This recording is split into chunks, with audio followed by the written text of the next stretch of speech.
Assalamualaikum warahmatullahi wabarakatuh. Halo anak-anak, salam sejahtera. Bertemu kembali dengan Ibu di pelajaran ekonomi. Ibu harap meskipun saat pandemi seperti ini, semangat belajar kalian tetap terjaga ya. Nah, langsung saja nanti kita ke materi perilaku ekonomi. Nah, apakah kalian sudah mengenai perilaku ekonomi itu seperti apa? Langsung saja yuk. Pelaku ekonomi.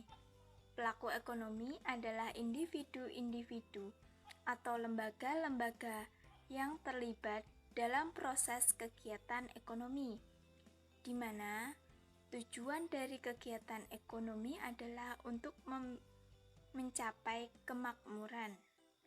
Berbicara tentang kemakmuran, suatu negara tentu mengharapkan warganya itu makmur.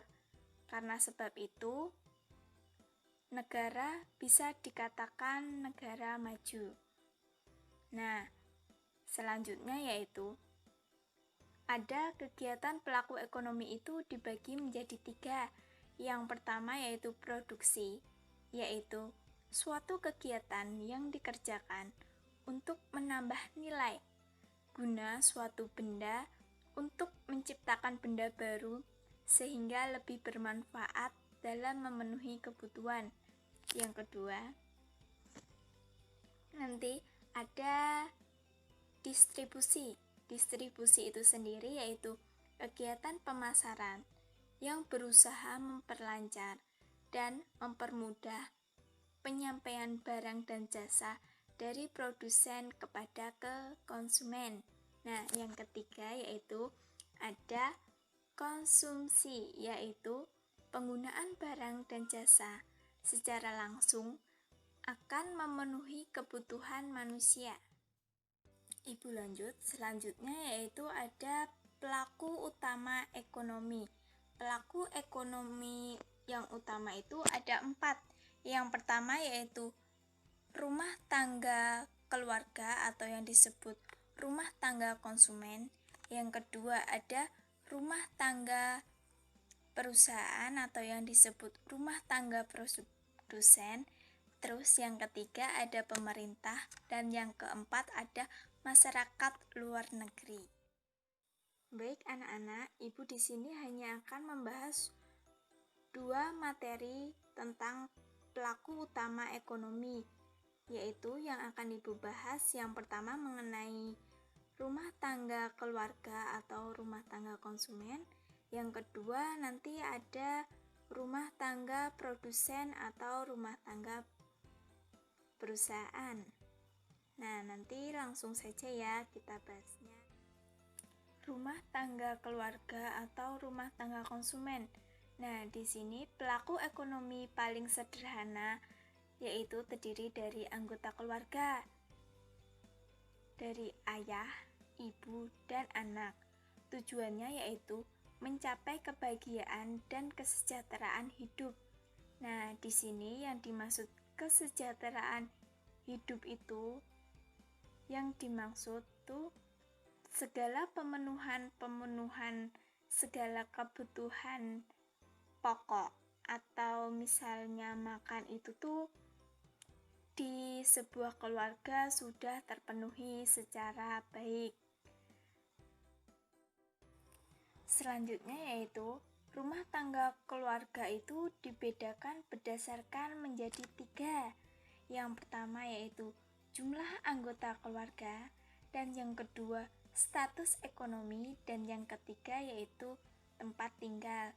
Oke Ibu, ketiga itu terdiri dari apa aja? Oke, kita bahas satu persatu ya. Baik, dalam rumah tangga keluarga itu jumlah anggota keluarga dibagi menjadi 2. Yang pertama itu ada rumah tangga kecil, di mana rumah tangga yang anggotanya kurang dari 5 orang, yaitu yang terdiri dari ayah, ibu, dan maksimal itu 3 orang anak. Yang kedua itu ada rumah tangga besar. Nah, di Di rumah tangga besar ini, anggotanya lebih dari 5, yaitu biasanya terdiri dari ayah, ada ibu, ada kakak, ada adik, ada bibi, ada nenek, ada kakek, dan lain sebagainya. Lanjut ya anak-anak. Nah, di bagian status ekonomi itu pembagiannya juga ada 3. Yang pertama yaitu keluarga prasejarah, yang kedua ada keluarga sejahtera, dan yang ketiga yaitu keluarga kaya. Oke, Ibu akan menjelaskan satu persatu ya. Untuk keluarga prasejahtera, nah di sini tuh yaitu keluarga yang tidak bisa mencukupi kebutuhan hidupnya atau memenuhi kebutuhan pokoknya. Di sini tuh makan dikatakan bisa kurang kayak gitu. Kebutuhan misal listrik, kebutuhan lain-lainnya tuh dalam suatu keluarga itu tuh merasa kurang terus kayak gitu. Nah, selanjutnya yaitu ada keluarga sejahtera, di mana ini keluarga yang sudah bisa mencukupi kebutuhan pokoknya, yaitu tuh seperti yang Ibu sudah jelaskan tadi, kebutuhan pokok. Nah, kebutuhan pokok itu kan manusia hidup perlu makan dong. Nah, jadi kebutuhan pokok misalnya contoh sederhana saja makan. Nah, itu tuh dalam keluarga itu sudah terpenuhi. Kayak itu. Nah, selanjutnya ada keluarga kaya. Nah, keluarga kaya ini biasanya keluarga yang sudah bisa mencukupi kebutuhan pokok, sehingga itu tuh dalam keluarga itu sudah bisa memenuhi kebutuhan di luar kebutuhan pokok, yaitu kebutuhan tersier gitu, yaitu kebutuhan yang mewah. Misalnya kalian sudah bisa membeli motor, dalam keluarga kalian sudah bisa membeli mobil. Nah, itu tuh termasuk keluarga yang sudah dianggap kaya gitu. Maka dengan itu kalian kalau sudah dalam keluarga tersebut bersyukurlah. Jadi kalau di keluarga kalian itu segala pemenuhan kebutuhan pokok itu sudah baik, maka dikatakan keluarga itu tuh sudah sejahtera. Selanjutnya yaitu berbicara mengenai tempat tinggal dalam rumah tangga keluarga. Nah, di sini juga dibagi menjadi 2. Nah, yang pertama tuh ada rumah tangga kota, yaitu merupakan rumah tangga yang tinggal di kota, baik kota besar maupun kecil. Yang kedua tuh ada rumah tangga daerah, di mana rumah tangga yang hidup di daerah pedesaan. Oke, mungkin di antara kalian akan ada pertanyaan, apa sih Bu hubungannya rumah tangga dengan kegiatan ekonomi? Oke, Ibu akan menjawab ya.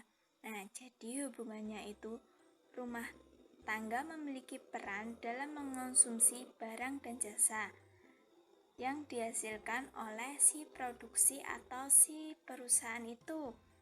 Jadi maksudnya, kalau produsen membuat barang, memproduksi barang, menghasilkan barang, tentu yang mengonsumsi adalah rumah tangga dong, rumah tangga keluarga tentunya.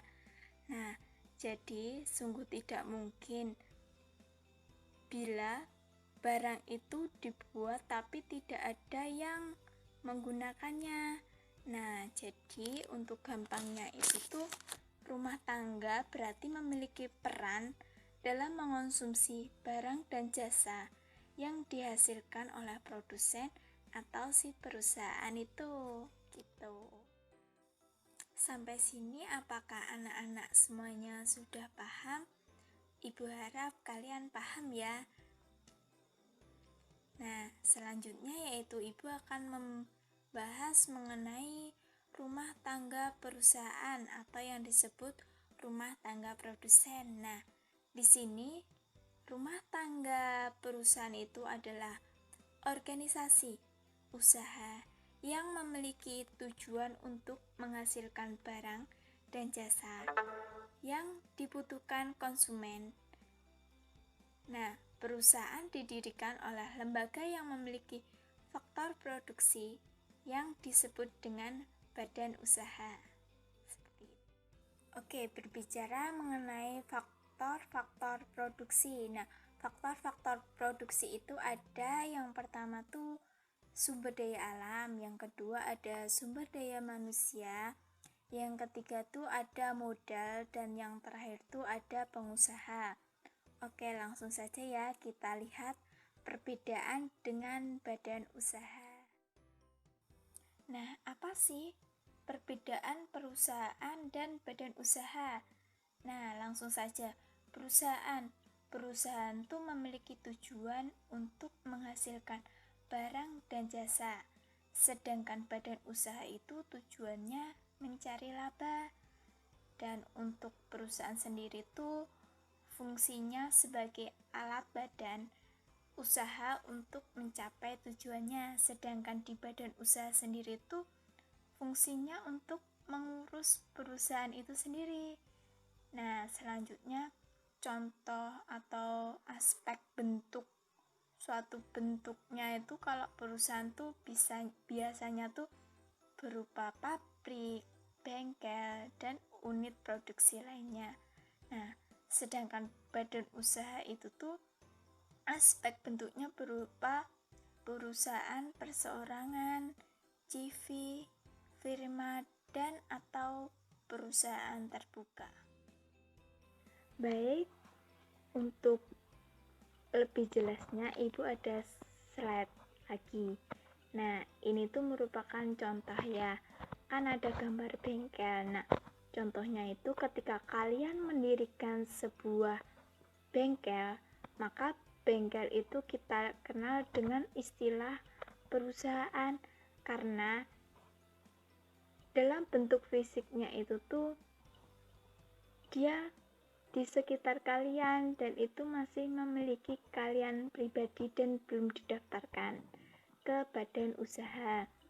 Nah, kemudian jika bengkel tersebut tuh berkembang dan kalian ingin memiliki pengakuan atas perusahaan tersebut tuh, kemudian kalian mendaftarkan ke lembaga berwenang supaya perusahaan kalian itu berbadan hukum.